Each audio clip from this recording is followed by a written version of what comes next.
Thank everybody for being a part of this webinar. I'll start by thanking Dr. Benjy for being a part of this. Thank you, Dr. Benjy. We've run, this is now the third in a really wonderful series of webinars being delivered by Camp HASC professionals and psychologists about supporting people who are caring for those with specialized needs. Thank God we've had a wonderful crowd on all three. And Dr. Benjy is going to be joining us this week. Dr. Benjy needs no introduction to those of you who know Camp HASC. But I believe there are some here who are not part of Camp HASC, so we'll introduce him. Dr. Benjy is the director of, let me get this right, Staff Development and Clinical Research. In other words, he's the guy responsible to make sure that our staff are feeling really great about the work they do in camp, about the special work they do. And based on everything you know about our staff members, you know that Dr. Benjy is doing his job marvelously. So we're excited to have Dr. Benjy present for us today. And of course, you know that Dr. Benjy is an author of a wonderful book, and no presentation he gives can begin without by Benjy's book. But I also want to mention a couple of other things before we get started. Living in the presence. There it is. Yasher Koach.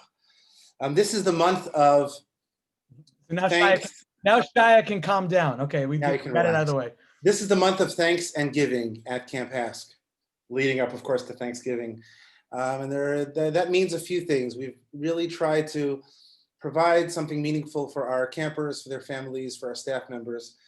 Our camper Zooms have once again resumed, and are going strong. This Thursday night will be the very next one where our campers have a chance to get together and to join, and it's a little reunion every so often on Zoom, to see staff members, to see each other, and just to spend time together and to tap back into that Camp HASC Ruach. We had a beautiful staff reunion and program and Kumsitz, which was just wonderful. We have the series of webinars, and of course, the virtual run. If you haven't joined, there's still a week left in the virtual run, and it's a chance for everyone all over the world to run in support of Camp HASC, to get back in shape, for those who are not yet back in shape, and to support Camp HASC through some fundraising. And it's been a beautiful initiative. It's, thank God, brought in much needed funds for this coming summer in Camp HASC, and it's been a great way to get active for you, for your kids, for your siblings and friends. So you can always join that at run.camphasc.org or support your friends who are running. So it's the month of thanks and giving, and thank you, Dr. Benjy, for being a part of it. And we're so happy that you're here. We're so happy that you'll be running tonight's webinar. So with that, I will hand over to Dr. Benjy. Thank you for joining us tonight. Thank you so much, Reb Avi. Thank you so much, Rav Judah. It's a real schus to be here. It's, for spearheading this initiative and for just thinking about how we can stay involved and keep involved 365 days a year. We like to say very much that HASC is not just a summer program. It's a lot more, and we're seeing more and more, especially during these trying times, how much not having HASC in its full iteration and how much HASC can be beneficial to our families and to the community at large. And so really being spearheaded by the fearless and wonderful leadership, Reb Avi and Rav Judah, thank you so much. And again, Yashkoach Yonatan for making sure that everything is going to go smoothly, Be'ezrat Hashem. Otherwise, I'll be at Beit Shemesh for the next one of these. It's a real schus to be here. I wanted to start off with a piece from Rainer Rilke, from Letters to a Young Poet, where he writes that once the realization is accepted that even between the closest human beings, infinite distances continue to exist, then a wonderful living side by side can grow up, if they succeed in loving the distance between them, which makes it possible for each to see the whole other against the sky. So this is what we're going to be talking about today. It's going to be an introduction. It's going to be a reintroduction, a gentle reminder for learning how to love the distance in order for us to see our children more clearly And the only way to do that is to begin to see ourselves more clearly, because that is what will ultimately allow us to form deeper connections, especially with the people who we love the most. So as Ravi mentioned, my name is Benjy Epstein. I'm a clinical psychologist in Yerushalayim. Uh, I have a lovely wife and 4 lovely children, and I am a special needs parent myself. And as a special needs parent, I often find that the talks and the works and the books that are directed towards us as a demographic could either be a little bit too pie in the sky, too rosy cheeked, or on the other side, they could be utterly depressing. And today I'm just going to be building off the amazing webinars that my colleagues, Dr. Shalamis Pollack and Dr. Raisley Aish, spoke about. Dr. Shalamis was talking about self-care, and Dr. Yaish was talking about acceptance and ishtadlus, and they really shared some really wonderful, timely wisdom. So I'm just going to be piggybacking on all the great work they did. As an aside, for those of you who are new to Camp Ask, or just haven't really experienced it, it is such an honor to work with such talented clinicians. Aside from being really wonderful people, when the 3 of us are in the room together, there's rarely a situation that we're not able to really tackle in a holistic way based on our different vantage points and our clinical orientation. And it's really an honor to work with them. So if you haven't caught up on what they spoke about, they really were hit it out of the park. But what I'm going to be speaking about more today. Jonathan, by the way, Benjy, just Jonathan is going to send out the link to their presentations as well as yours, which is being recorded. He's going to put that in the chat. Okay. While you're speaking towards the end of your presentation, and then it'll go up by email at a later point. Amazing. Yeah, it really, if you're interested in special needs, interested in timely wisdom, listening to good people share stories and their clinical acumen. So yeah, I highly recommend it. So for our time here today, I'm going to speak to some of my felt experience, and this was really hard. This was hard to prepare. I typically spend a lot of time just amassing amount of material and then cutting it down. And this one, for this session, I really spent a lot of time avoiding this because it's a topic that's near and dear to my heart. And it's gonna, as much as I'm reticent to talk about my own felt experience, I feel like, imlo achshav emasai. But it's going to be a real broader talk, but hopefully it'll resonate with those of you who are here who are parenting individuals with special needs. It's hard. It's often frustrating. There's a lot of absurdity, but there's also some tender moments. There's also joys, and there's real affection when it comes to parenting a child with special needs. So just by a show of hands, how many people here are special needs parents? I can't see anyone, but if you're here as a special needs parent, that's who I'm talking to. That's my audience today. I'm talking to myself and I'm talking to you. The rest of you are here just to observe. Maybe the Giants and Jets are not doing it for you, but really this is more, heart to heart type of talk with some, clinical research. And at the end, we'll hopefully have a practice that we can all participate in, time permitting. So I put a link in the chat that is a reference to a blog post that I saw called Holland Schmalland, where the author of the blog post, and I'm just going to skim it, where the author of the blog post found a response or a blog where a parent of a special needs child, or maybe they were just describing what it must be like to have a special needs child. And she says, imagine you've planned this trip to Italy and you've read all the books about it and you've prepared your itinerary and you're really excited to go. And then when you land, you find out that you are not in Italy, but instead you're in Holland and you're very frustrated and you rant and you rave. And eventually you tire of fighting this and instead embrace what Holland has to offer, the French fries and mayonnaise and people in wooden shoes. And essentially she's saying, this isn't exactly what I planned. It's not so bad, it's just different. And this mother of I think a child with autism felt that this blog post was saying, essentially, that's what having a child with special needs is supposed to be like. It's not any worse, it's not any better, it's just different.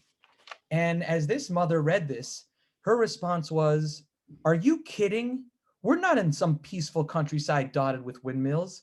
We're in a country under siege, dodging bombs, trying to board overloaded helicopters, bribing officials, all the while thinking, what happened to our beautiful life? And she really goes into some detail about what her felt experience is as a child, a parent with special needs, and of children with special needs.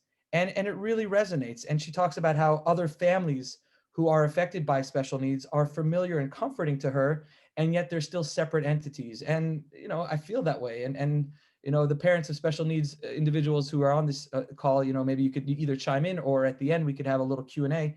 But we're sort of in this same club where we pass each other in the street and we nod knowingly at each other, but we're still in very, very different time zones. We're still in very different geographical locations, because there's such a drastic difference in terms of the circumstances and variables, that even the same diagnosis is going to yield such a drastically different result depending on the family. I remember last year, it was around this time, I was walking the streets of New York City. I was right in front of the Beacon Theater, and I saw people walking by, and I saw a father with his son, and the son had already taken off his shoes and flung it at his dad, and his dad was doing I don't remember exactly what the hold is. There's a name for it. um, I don't remember what it's called, but he was restraining his son in a very respectful and doing it the right way. And the amount of people just walking back and forth, not even looking, and I went over and said, is there anything I could do? Because that's a sort of like a homing beacon, for me. And he said he was fine. He smiled, but you just saw the that look on his face. And it's not something most parents of typically developing children can comprehend. And it is certainly not a trip to Holland.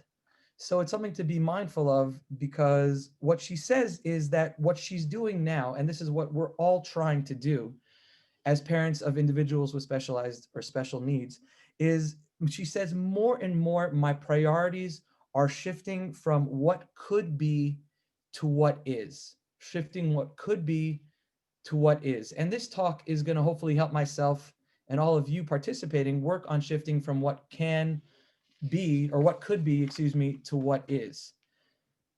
And just over Shabbos, I don't know if you can see this, can you see with the Zoomy thing? It's Viktor Frankl's Yes to Life in Spite of Everything. And Viktor Frankl, as we know, is the Australian psychoanalyst who wrote Man's Search for Meaning. These are a collection of his drashot, of his lectures that he gave 11 months after being liberated from Auschwitz. And just the one of the things that stood out to me is he changes, or he shifts the question of what we're constantly asking ourselves is, what can I expect from life? And instead he asks, what does life expect from me? And this is a question that is asked of all of us.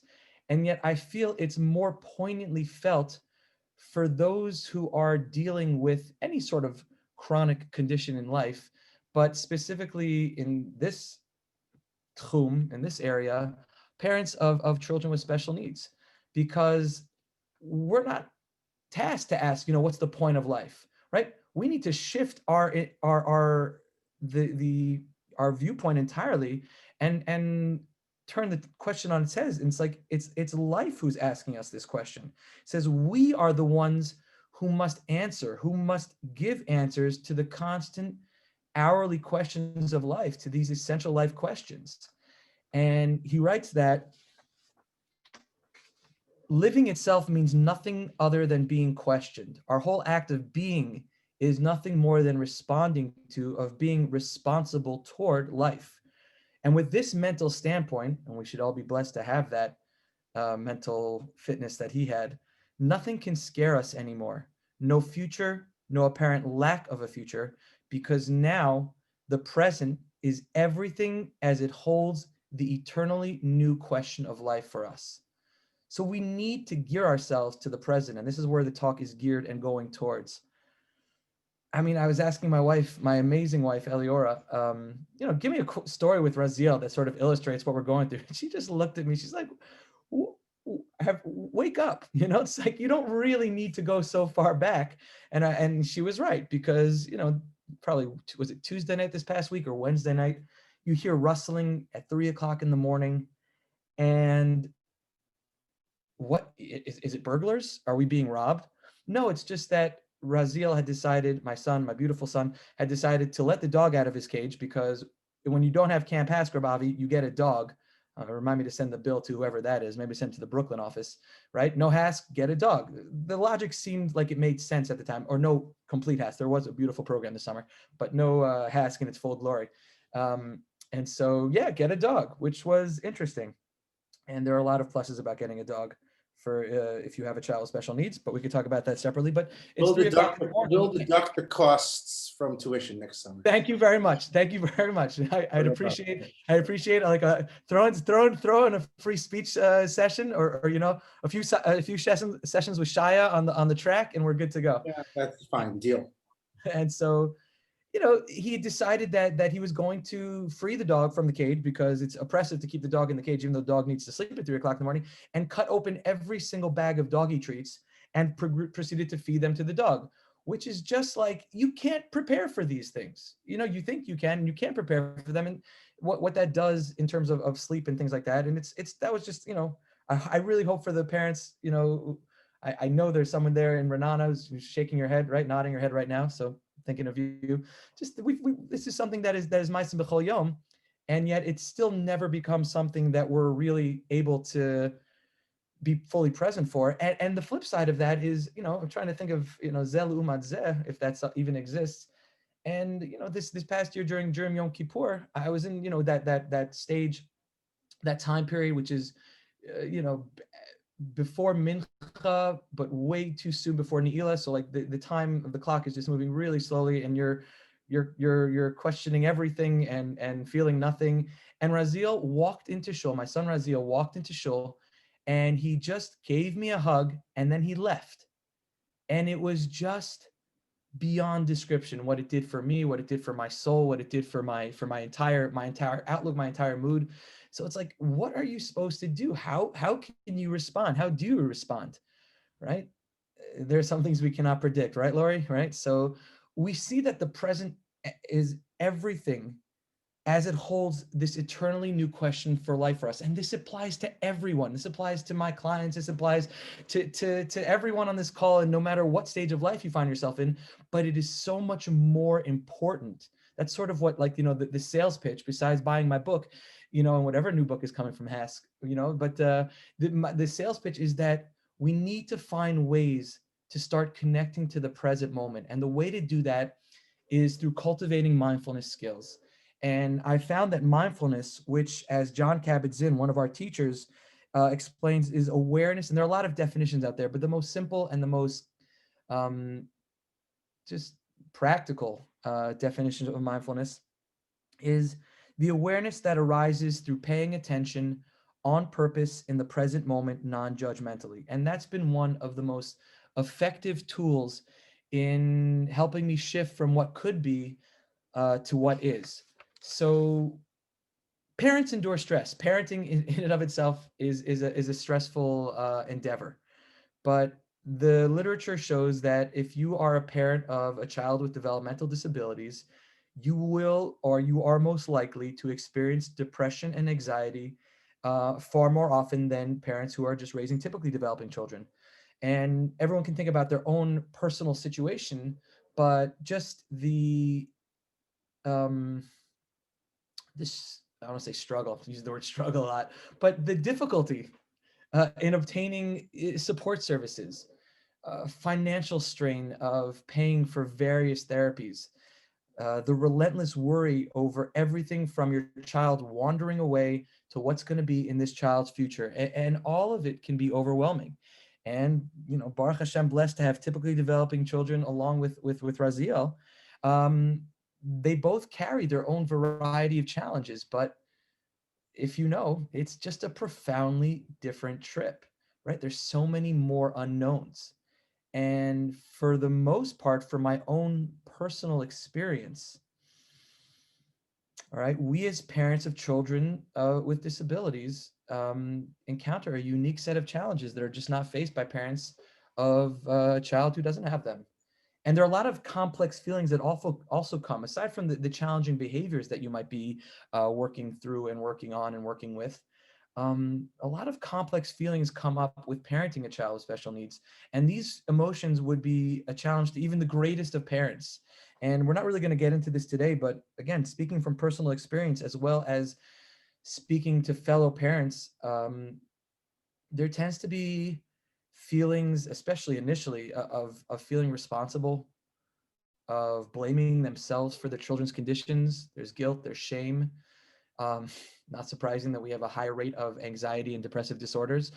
I'm speaking generally, and if I say anything that doesn't resonate with you, or if I use a term that might not feel that was thoughtful or offend the sensibility, I realize that this is such a touchy subject, and I really, it's never my intention. So if I'm using the wrong word or if I'm expressing things, just ask me to clarify. I'm happy to do that. But I imagine, and you'll forgive me for presuming, but I imagine that many of you, like myself, have been up and down like a Chutes and Ladder game.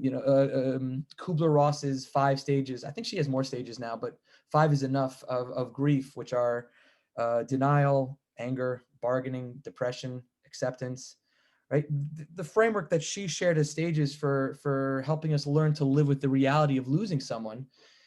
And I think that it's sometimes, even though it's a bit macabre, it's a bit of an appropriate comparison, because there is that initial and there's the sometimes subsequent feeling of loss of what was or what was supposed to be. And I've heard on a few occasions that people feel cheated by God, right? That they feel like this was something that they, are being punished for.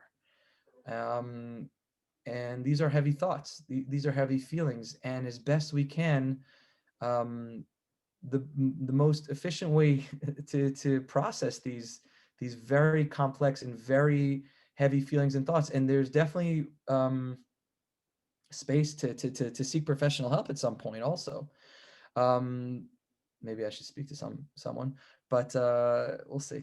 That to make space for these often difficult thoughts and emotions, and this is especially where mindfulness can be effective. And typically, parent training is going to be focusing on the behaviors of the child, while the psychological needs of us, the parents, are largely ignored, even while, I'm going to keep hammering this point home, we as the parents of the children are feeling of the developmentally delayed, that cohort, are going to feel anxious and frustrated more than parents of typically developing children. Um, and this, I started this mindfulness trip, when I was in graduate school, when we first had Raziel, and starting to learn about the different therapeutic modalities and learning developmental psychology, and seeing how not a single one of the developmental milestones that a child is supposed to be reaching, in this, that thick book. And I was like, oh, my son doesn't really ascribe to this book. He must have a different developmental psychology book. And that's when I first got exposed to the ideas of mindfulness, and they relate and resonate with me on a personal level, but even more so, not just suited to my personality and to the truths that they espouse, but also when I was in that unique position, I needed a lot of support, because you really don't know. He was our first child, and it's just like, is this what's supposed to be happening? Because it was a lot. Looking back, it's actually amazing, thinking about all the amounts of energy and time that was invested, just to get him to eat, to get him to crawl, to get him to speak. And I'm not saying that this could be for every parent. It's different. We're all in a different schmalland.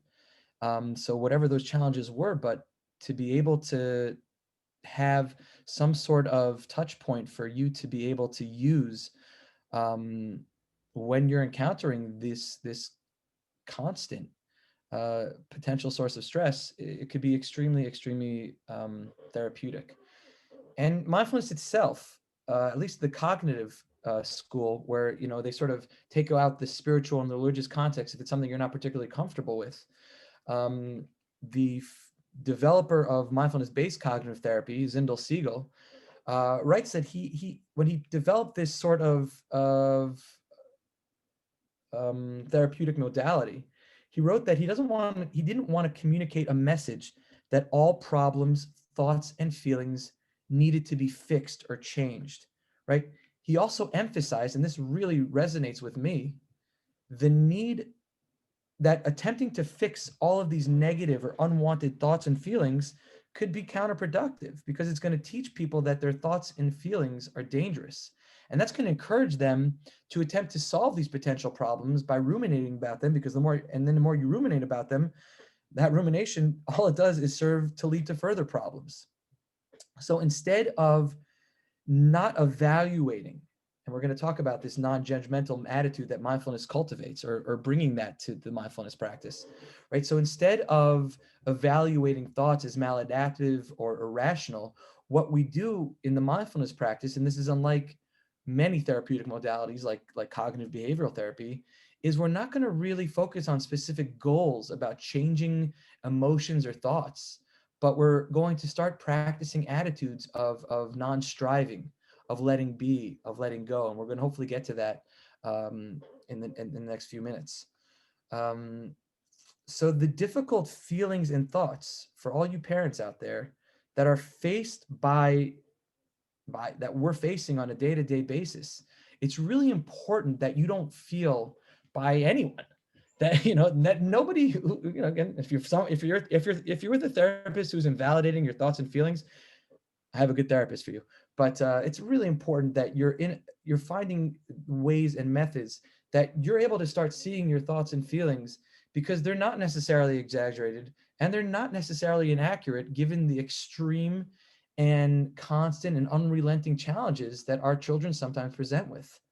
And that's why parents might often experience traditional cognitive and emotional change strategies as invalidating. And what the research does is show very clearly that if you want to have successful interventions with your children with developmental disabilities, those interventions are going to be most successful when the family issues, aka stress, depression, anxiety, are being either addressed pre-intervention or concurrently addressed.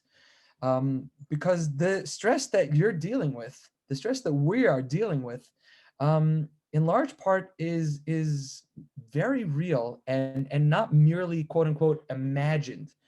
And so treatment needs to focus on acceptance of certain realities, as well as letting go of previously held assumptions and those belief and value symptoms that promote feelings of inadequacy and shame. I just want to give a special shout out to my brother who's taking time out of his busy schedule to say hello. So what we were doing as parents of individuals with special needs, I'm going to say parents, that's what I'm talking to, parents, right? That the compassion, the patience, the understanding, those are resources that quickly get exhausted because the tasks that are being demanded of us are so high. And then we start to see as our children enter adolescence, these tasks can become even more difficult to manage. And that's going to create a tension that impacts these intimate relationships and relations with other family members and the overall well-being of the caregivers. And if we can replenish the emotional resources, that's going to be vital to our psychological and physical health, but it's also going to be vital to the psychological and physical emotional health of all the members of the family.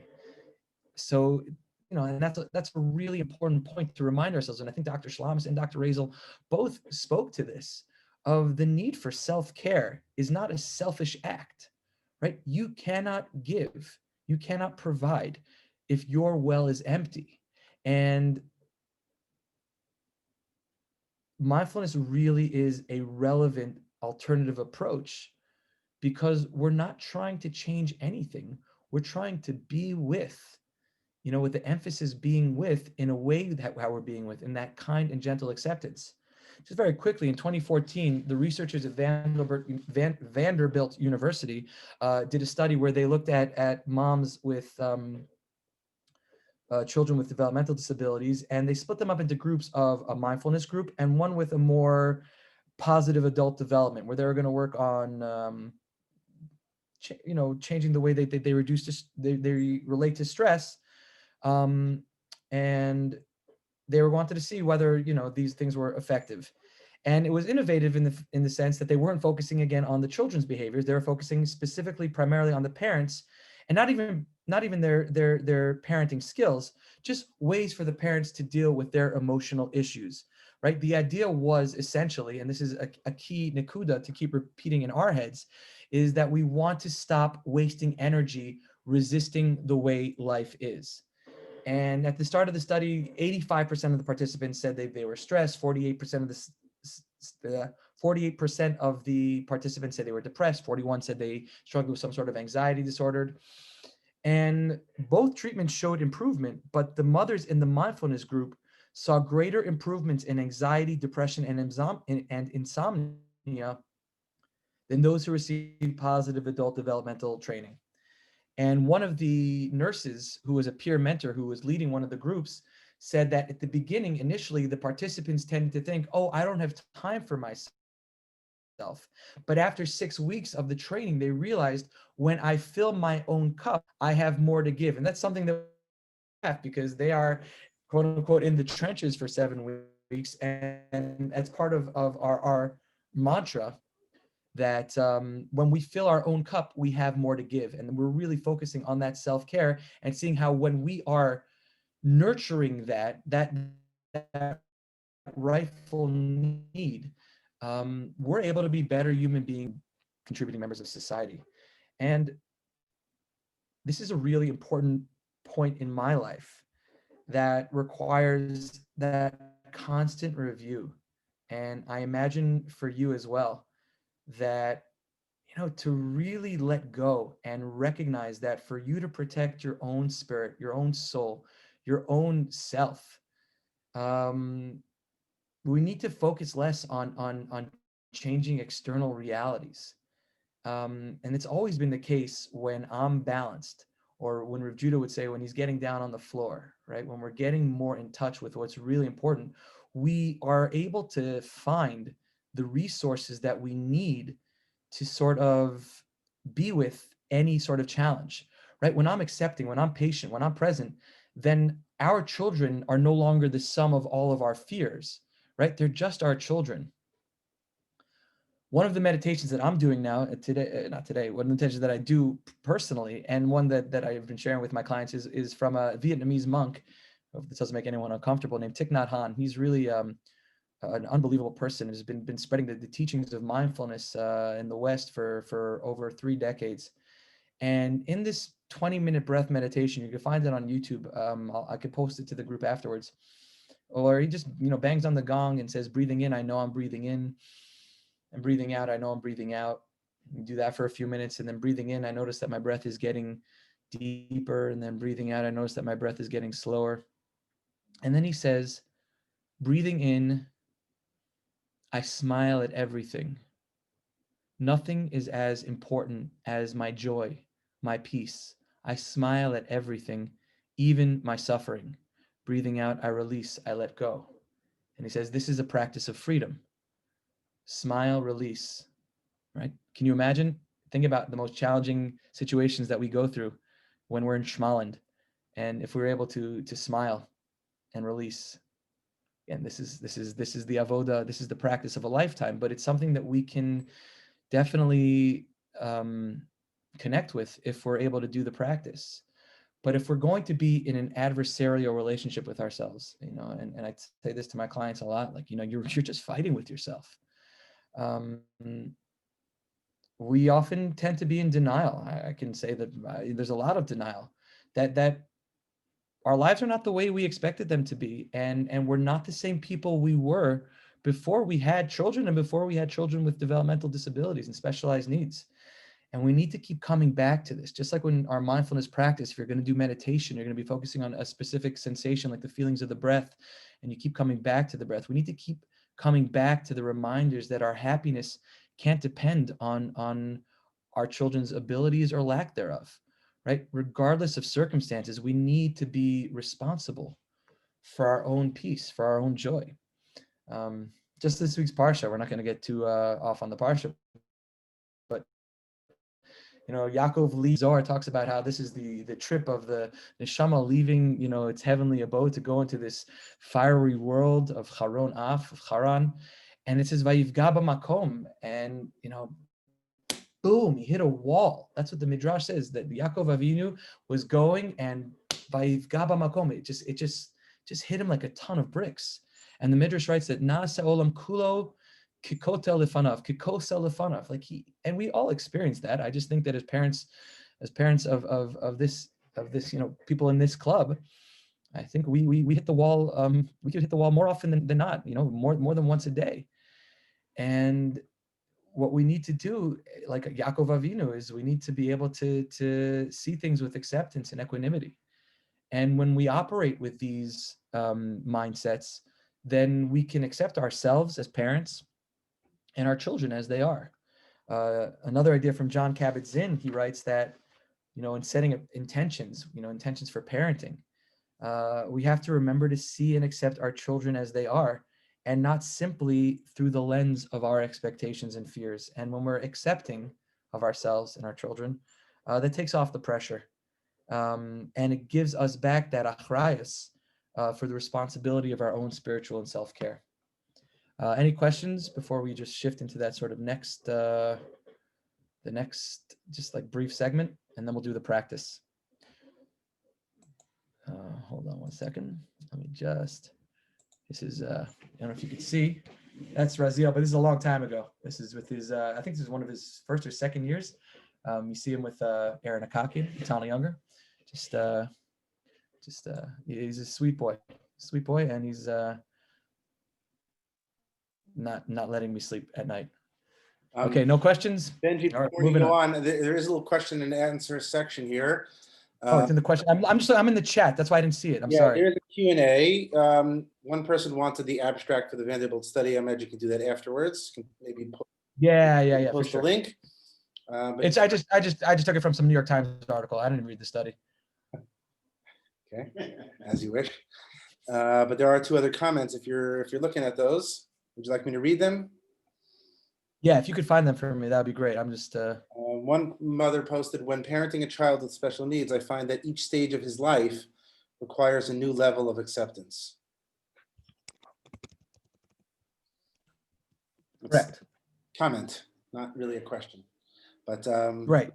No, it's little kids, little problems, big kids, big problems. I mean, this is just this talk that I'm giving right now is of course pertinent to the parents of individual special needs, but it rings true. I hope it resonates with, if you're here and you're not a parent of special needs, or you're in whatever situation in life you are, whatever sort of, when you go to that next stage, Rabbi Nachman would call it, there's the nasa and there's the nishma, where the nasa is, okay, I got this under my belt, I have this. Whoever made that comment. So you've got that stage down. Okay, we have a certain flow going on. And then my kid goes through puberty. And your kid could have developmental disabilities. Your kid could have autism. Your kid could be, struggling with social anxiety. Your kid could be struggling with Zoom school now, meaning that's the next stage. That's your nishma. And we're going to have to learn how to sort of make that nishma into our nasa and become more adept at it.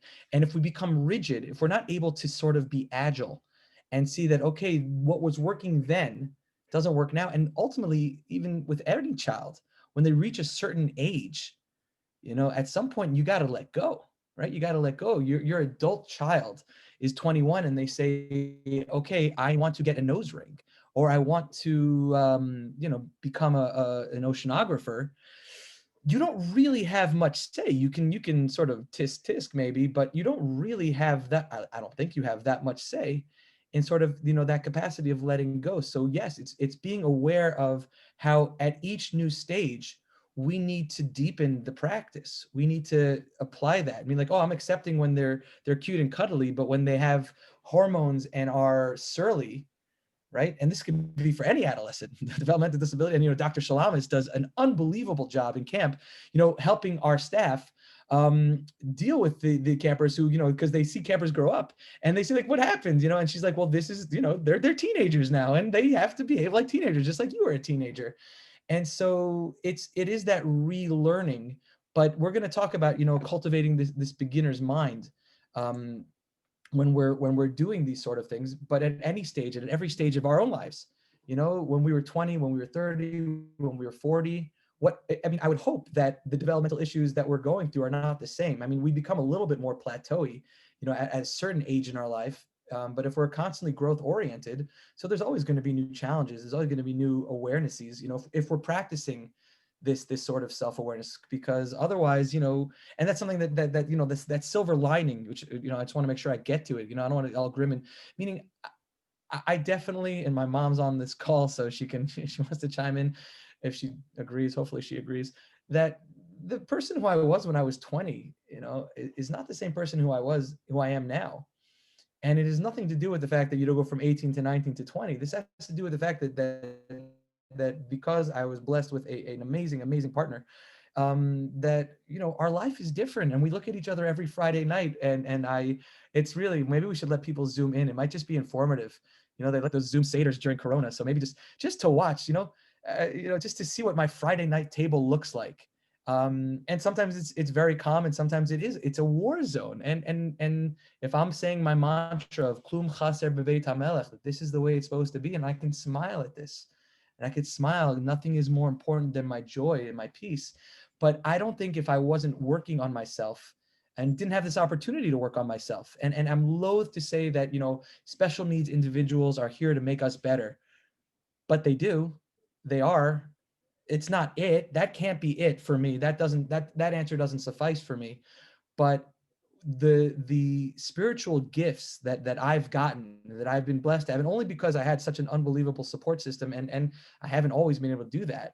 But it's a challenge. It's a day-to-day challenge, and each new developmental milestone in every child's life, in every stage of our life, is going to bring its new challenge. It's going to be ascending that rung, of Jacob's ladder. There's a constant ascent, and there's going to be sometimes a constant descent. It's just really being part of the ladder and riding those waves.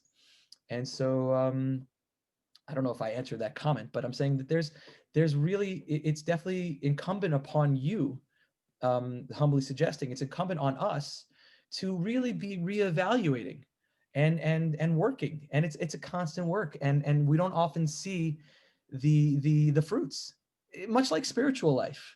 I mean, maybe your Shemona Esrei looks different than mine, but we often don't see those benefits unless we're really putting in the time, putting in the effort, and again, not focused on the outcome, but more really making it internal and making it more process focused. Benji, I just wanted to jump in. I don't want to break the flow. And I want you to there's no no, flow. there is a lot. The mind is always flowing. And I want you to be able to go on to your next part also. But there was another comment that you touched upon. I think I didn't interrupt you because you touched upon it. Somebody pointed out about not only the child with diagnosis having special needs, but through COVID, sort of learning that all of our children have in their own ways special needs too. And you touched upon that a little bit earlier. So I just wanted to, you don't have the feedback on this Zoom, so I just want to make sure you're aware that people are thinking about that. I don't know. Sometimes we say it depends on the summer. It might be tongue in cheek, and sometimes we really buy into it, or just me. We could talk about this at an upper staff meeting. We sometimes say, we all have special needs. I don't know if if that's a Mr. Rogers quote even, but and sometimes we say like, no, we don't. But wherever we're struggling, wherever we are having difficulty, and again, we see how Corona has brought out some of the worst in people, and it also brought out some of the best in people. And it just sort of broke all this illusion of stability. And I think as parents of children with special needs, and the fear of being in quarantine with a child with special needs is just like, we're really careful, because it's rough. It's really rough. But on the other hand, we don't often go so many places, or we're used to sort of not having things be so stable. Like if we need to get somewhere in the car, we leave ourselves a chunk of time. It's not like, okay, everybody in the car now, let's go. It's like, are you kidding me? Like this is a process. We try to get it under 30 minutes, but it's really important to recognize that people are often going to be in their own heads and thinking what they're dealing with is the end all be all.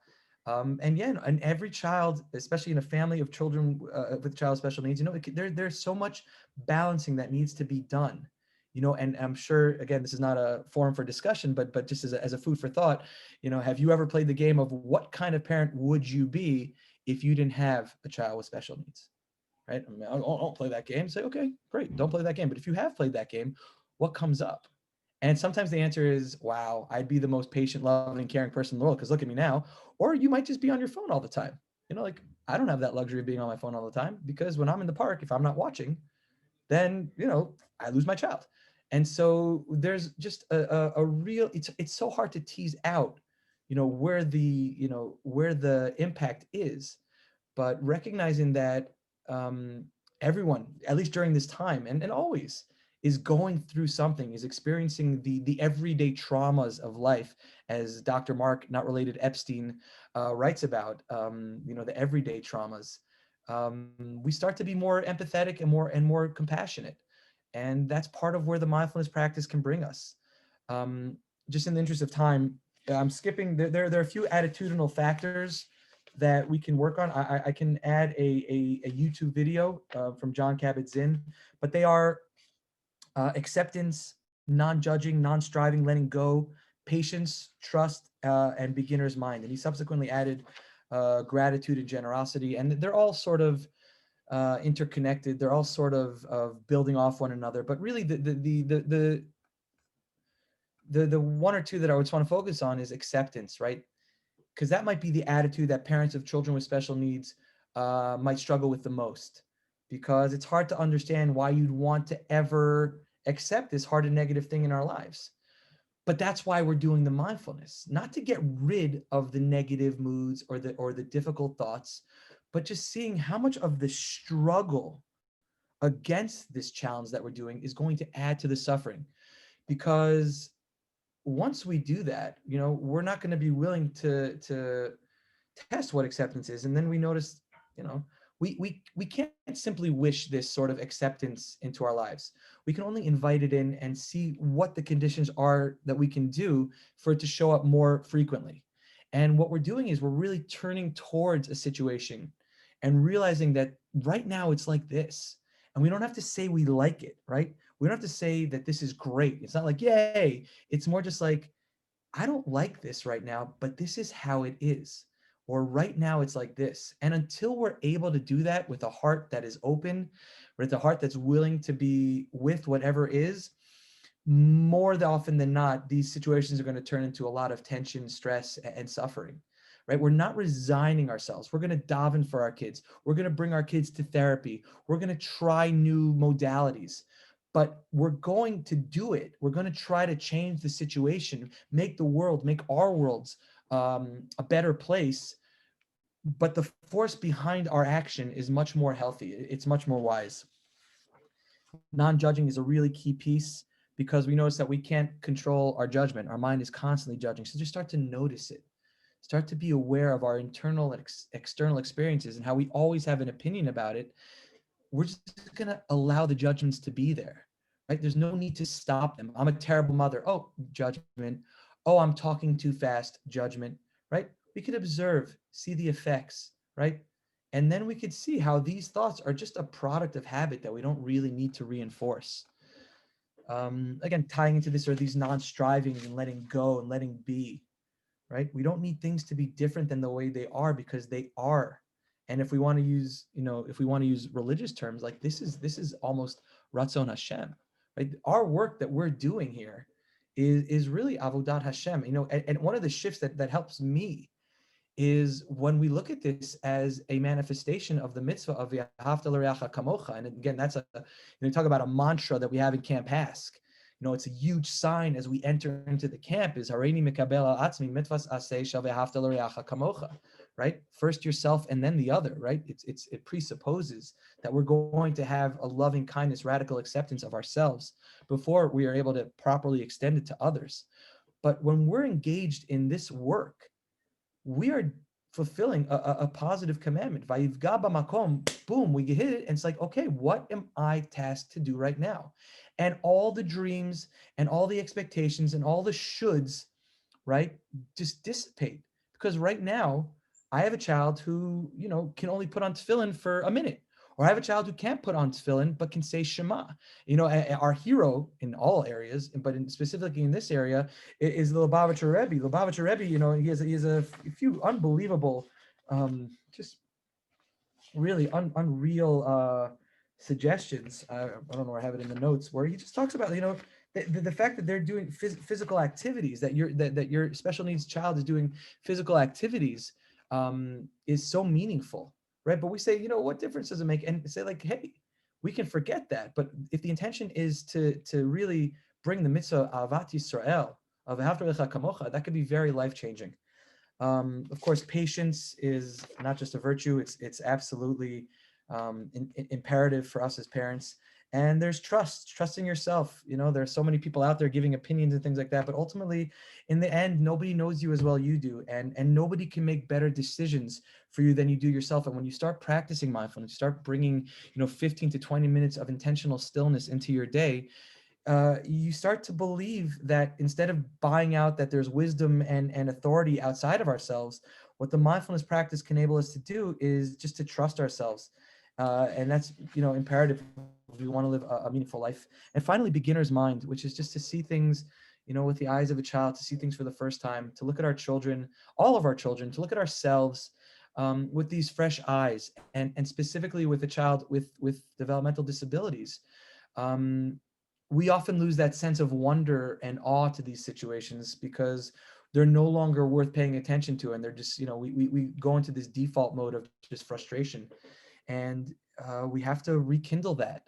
And as Suzuku Roshi writes, in the beginner's mind, there are infinite possibilities. Even in these childs who, we look at and say, there's infinite possibilities in this child's life. And we can remind ourselves that. Usually it's the counselors in HASC who remind me of that. They're coming over, they're calling, I was like, yeah, if he's your kid, he's hilarious. But when he's your own kid, it's just like Homer Simpson, right? Oh, maybe edit that one out.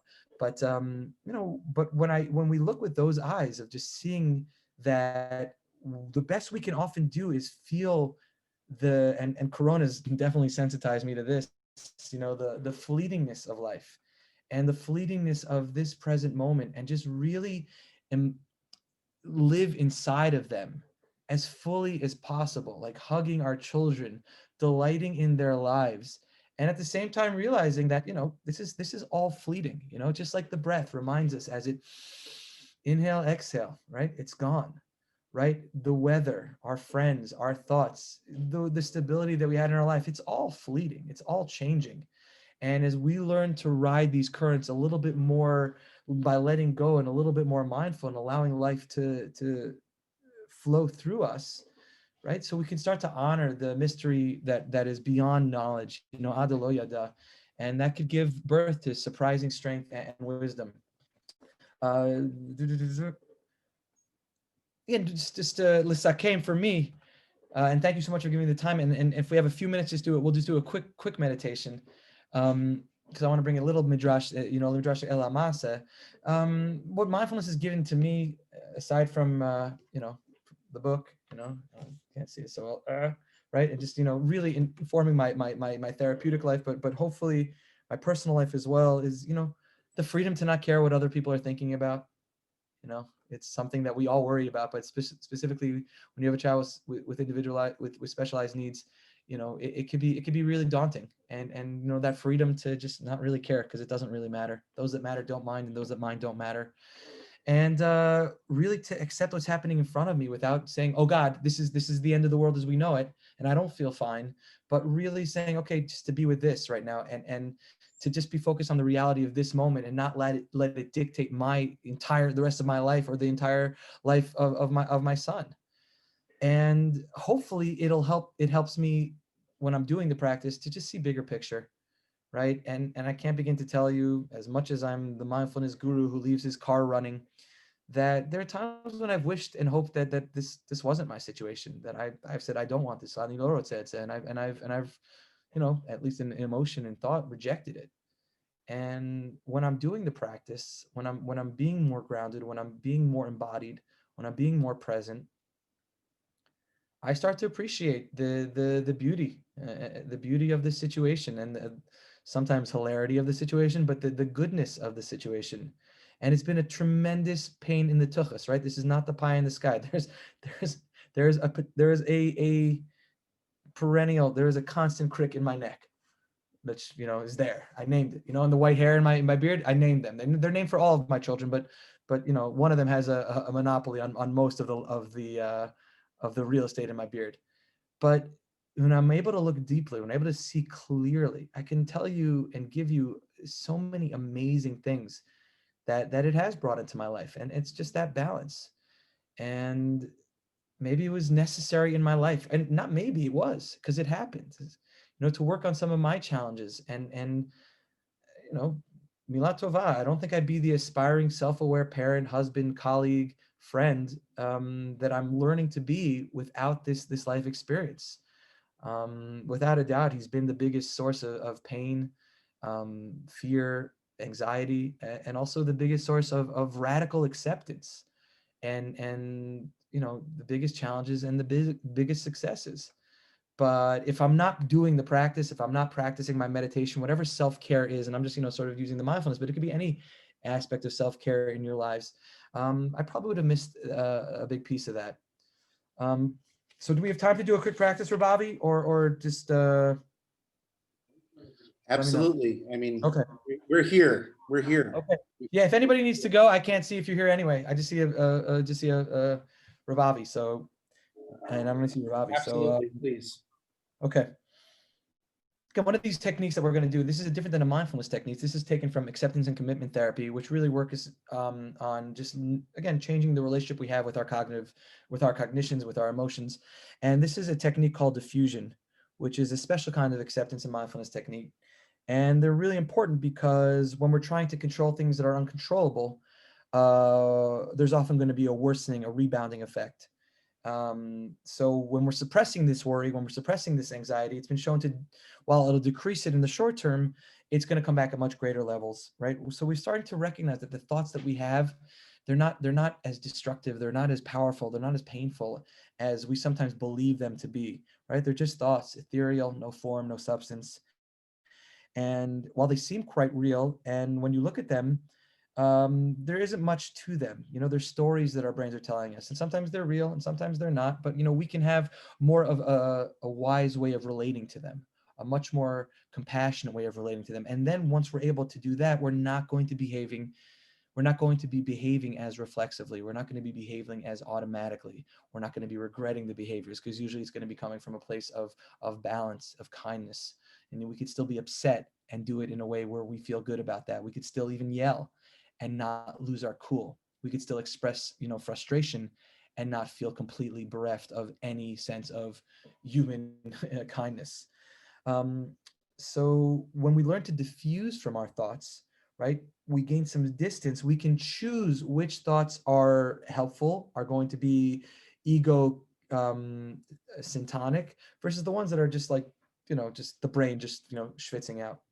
So typically this takes, 8 minutes, but we're gonna do it for 5. So if you want to, just start by getting centered and focus on your breath.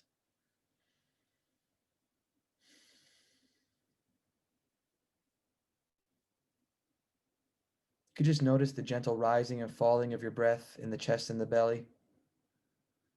There's really no need to control your breath in any way. Just let the breath breathe itself.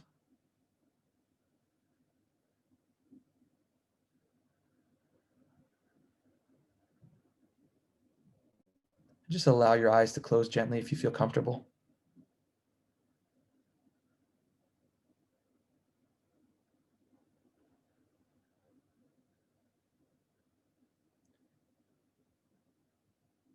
And imagine that you're sitting next to a small stream on a warm autumn day.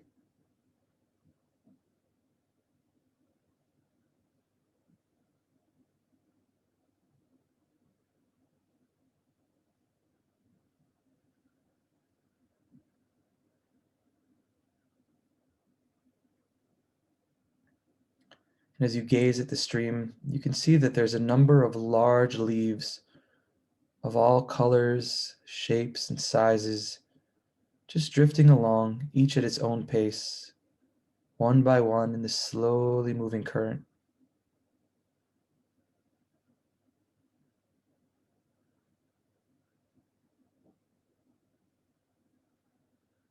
Just allow yourself to simply be there for a moment, just watching these leaves drift along the slow current of the river.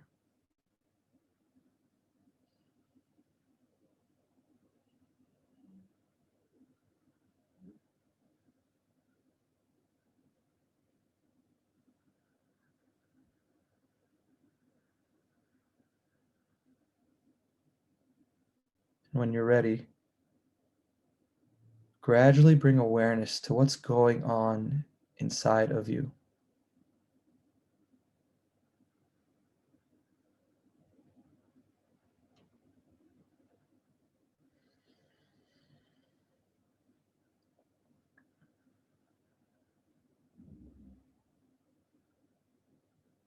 And as you do so, see if you could gently notice and label each experience that shows up: thoughts, feelings, sensations, desires, and impulses.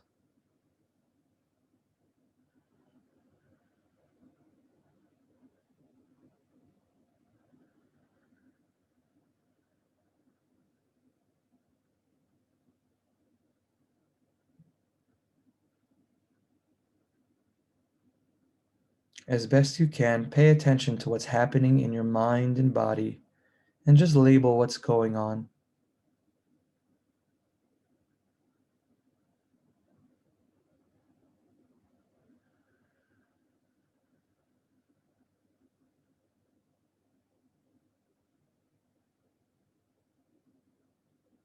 Perhaps one of the thoughts is, when is he going to finish?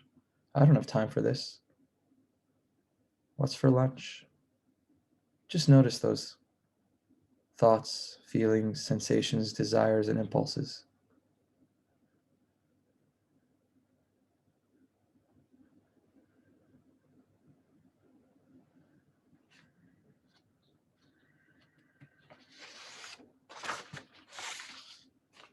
As each thought, feeling, memory, or impulse comes along into your mind, notice them and then gently place them one by one on each leaf passing by on the stream.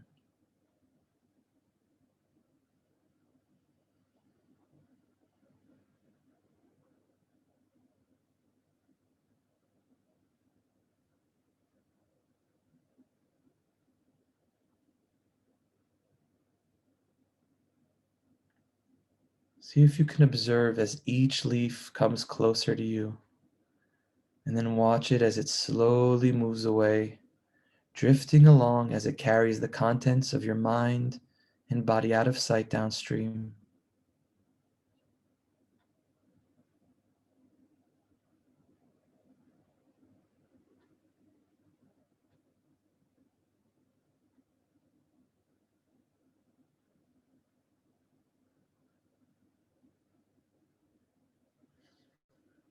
And return to gazing at the stream, waiting for the next leaf to float by.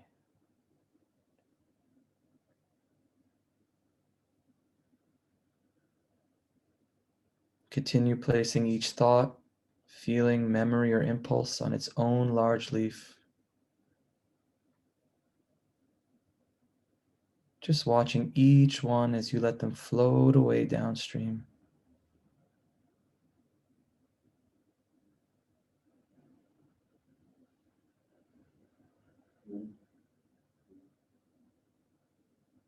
And when you're ready, just widen your attention to take in all the sounds around you.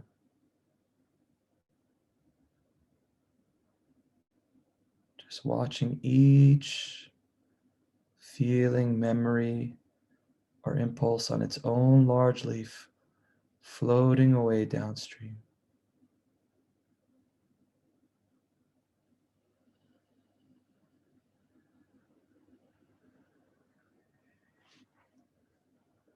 You can open your eyes and just set your attention for yourself to bring gentle, self-allowing, self-compassion, mindful awareness into the rest of your day. Thank you all so much. Thank you very much, Rabavi. Thank you much, Rav Judah, Yonatan, everyone who participated for taking the time out. I really appreciate it. Baruch Adonai leolam, amen v'amen. Wow, thank you, Benjy. That was very beautiful. That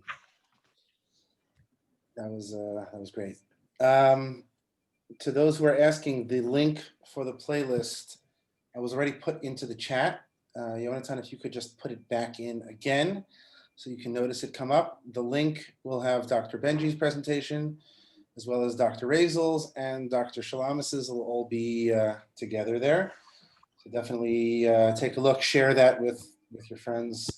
And I hope, not that I'm volunteering you, Benjy, but I hope we can find opportunities to do more of these as the year goes on, because this is just sorry. Amen. Amen. I did that live. No, that was good. That was good. That was great.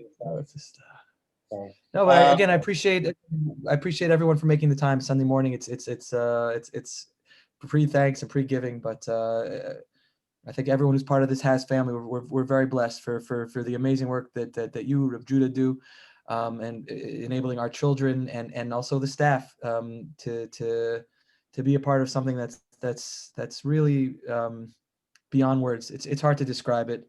7 weeks. Again, I don't know what heaven looks like. Hope it doesn't look like camp. Maybe better, better showers. But it's really one of the most magical places in the world, and it's really in part because it's from the top down. People who are able to see big picture and really connect to Nishmat Yisrael. So thank you, Rabavi, and thank you, Rav Judah, and all the amazing parents. God bless. Okay, wonderful. I just want to remind you all before you log off that this is, like Dr. Benjy just said, the month of thanks and giving. For those of you who have campers who are part of Camp Hask, a reminder that on Thursday evening, there's an opportunity for them to join our Zoom. And those in Israel, we have an early Zoom for the Israeli campers, so you can join that as well. That's in honor of Raziel, who got angry at me for doing the Zoom at 1 a.m. So we have an early one also for the Israeli campers. Also a reminder, if you still want to join the virtual run or you have friends who are joining it, it's a great opportunity. There's a week left in it. So join us. You can do any length of walking or rolling or running or biking. They all work beautifully. And it's a great opportunity to bring some funds to Camp Hask that are needed for the summer, and also a chance to get in shape and to be active with your kids, with your siblings, and with your family. So thank you all for joining. Thank you, Dr. Benjy. Thank you, Yonatan, in the booth. And Yashar Koach to all. Kol Tov.